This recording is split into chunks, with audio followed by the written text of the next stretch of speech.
Monsieur Bouchard de Montréal m'écrit au sujet des frais de scolarité. Monsieur Bouchard est un étudiant.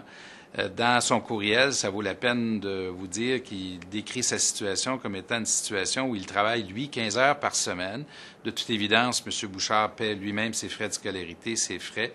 Puis, dans cette situation-là, vous n'avez pas de difficulté à en venir à la conclusion qu'il est plutôt à faible revenu. Alors, M. Bouchard, vous me dites que pour vous, une augmentation des frais de scolarité, ça vous place dans une situation précaire. Je le comprends bien et pour cette raison-là, j'aimerais vous raconter rapidement pourquoi on augmente les frais de scolarité. D'abord, il faut retourner au début, en 1994, où on les a gelés. Au moment où on les gèle, on n'est pas très loin de la moyenne canadienne.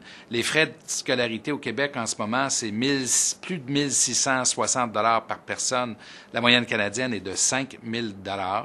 Ce que nous voulons, c'est augmenter de manière graduelle les frais par 50 $ par session par année, de telle sorte que dans les 5 prochaines années, on va revenir à la même moyenne que nous avions en 1994, c'est-à-dire que vous allez payer 6 % de ce que ça coûte par année pour vous former.